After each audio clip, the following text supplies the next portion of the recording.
Greetings, people of the internet. I'm Scott with Serkworks Art Labs. Welcome to the underground laboratory where we create robots, aliens, zombies, and other imminent threats to humanity. And a lot of times, mostly now, what we're doing is the 100 Days of Making Comics Challenge.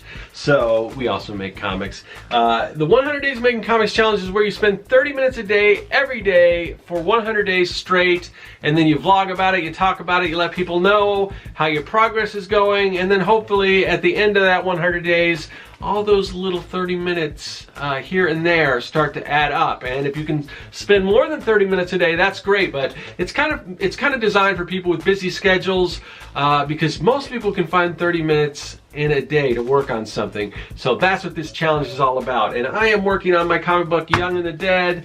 This is the current issue right now. There's 3 issues available. I'm working on issue 4. It's a kids versus zombie story. It's like Goonies meets Night of the Living Dead. Takes place in the 80s about a kids in a zombie apocalypse, and it's a lot of fun. And so as far as the challenge, where are we at with the challenge? We are at day 46. So we got the big fat Sharpie, day 46, the big pad of paper. We jot that down so we don't forget where we are in the challenge. Just to keep track, we do that every day, just something that we do. And speaking of things that we do, what do I do other than create comics? Well, I do a lot of things. I do a lot of graphic design and illustration and all kinds of stuff. And I wanted to show you something that a few of my pieces that I do. These are my mini prints, my postcards. They can kind of double as both. So I was just going to show you some of these designs just to get you guys familiar with what I do. Here's one that says affirmative, and it's just a robot. It's kind of, I don't know if you guys ever watch Flight of the Conchords, but there's this whole bit about robots and the way they talk and how they say yes or they're excited. It's affirmative. So I kind of took that and ran with that idea. And on the back, you know, they've got a little, you know, it's a nice little postcard, nice heavy stock. Here's another one. And this is just like a hipster robot. I do a lot of robots. I love robots. Here's another robot. So this is a gas pump robot at your service. And you know, beyond robots, we go into the space theme. Reach for the stars. Just be careful, they're hot. There's another one. And another robot here, but this one I took a boom box and kind of made like a transforming robot. Here comes the boom. That's another one. So if you're sick or whatever, you need a little repairs, they got the robot repair, the get well soon card, thank you card with a little periodic table and a little scientist. More robots. You see the theme here. Bleep blorp means I love you in robot. And then we're going to go back to the space theme again. Mr. Lee's Galactic Delivery. It's take out of this world. So you got the little, you know, almost like a space drone delivering Chinese food. That's kind of fun. And then here, this level up where we've got the arcade bot here. So that's just something fun that I do. Those are available at serkworks.com. And just to give you an idea of kind of what I do, because it's a little different than the comic book style that I do. Yeah, I like to mix it up every now and then. But as much as I'd like to do that, the graphic design and that type of illustration, I also really love to do comics.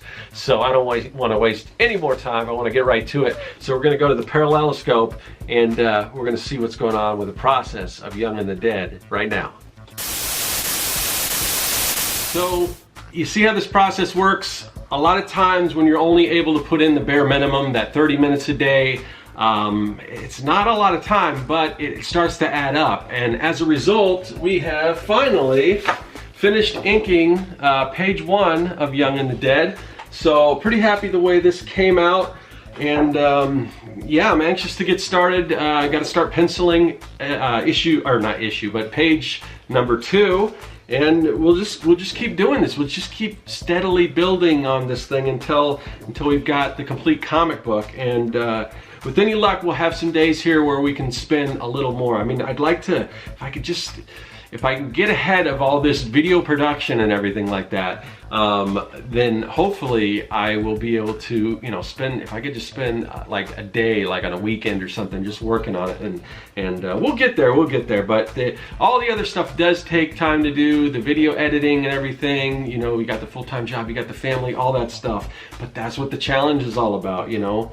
That's why it's only 30 minutes, because sometimes that's all the time you can find, and 30 minutes is better than no minutes. And if you make it a habit, then you're always doing that 30 minutes and it adds up, rather than, oh, I didn't find time in my day to do it. So, but yeah, so we're making progress. Cool, awesome. So now we got to go on and we're going to start go back to Manga Studio. It's like a weird thing that I'm doing here.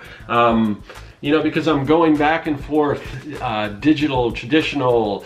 Some people may think that's kind of counterintuitive or whatever, but I don't know. I'm trying to match that traditional look, but I'm trying to take advantage of some of these new tools. And as I go on, as I become more comfortable with Manga Studio, maybe eventually, who knows, I might start doing all my comic books digitally, but for right now, that's the way I'm going to be doing it.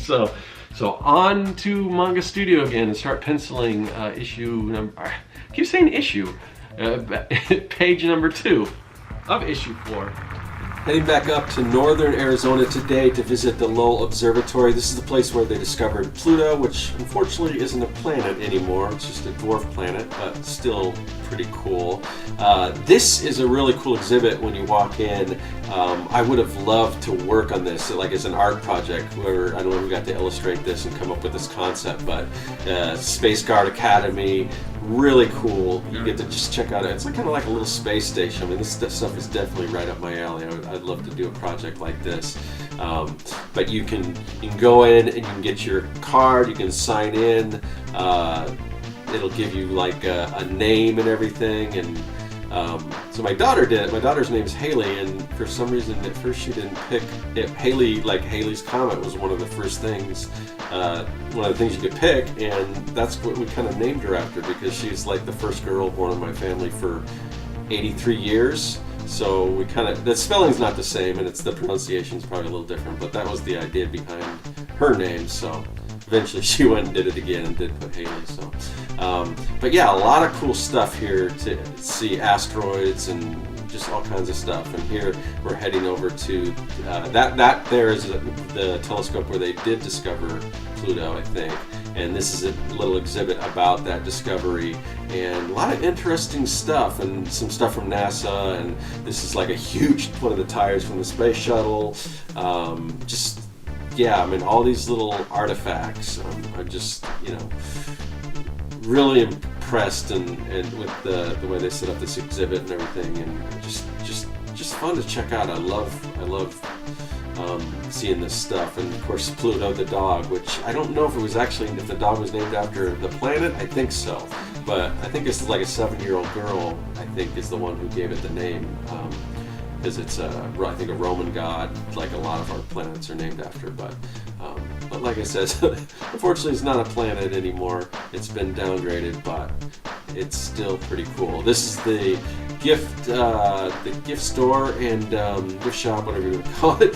But a lot of cool stuff, and I like to look at this stuff too, because I get ideas for stuff that I can put in my own shop, because they had some science experiments and things like that. I like these inflatable planets. This is really cool. It's a Carl Sagan finger puppet. I was going to get one, but they were a little pricey. These were cool too. These spacesuits, they had them in all different sizes, but like, not that I would know what to do with wearing it, but it was like $100 for one my size. But yeah, just super cool. Glad I got a chance to come out here and check it out, and I got it like a season pass. So I will go there, and it's also good for other science centers. So I'll probably go to some of the other ones too, all over the country. It's good for. So very cool.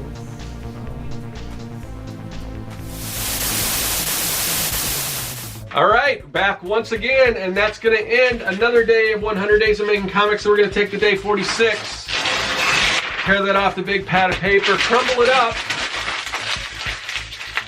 toss it in the trash, and I'll see you guys tomorrow for day 47. That is all.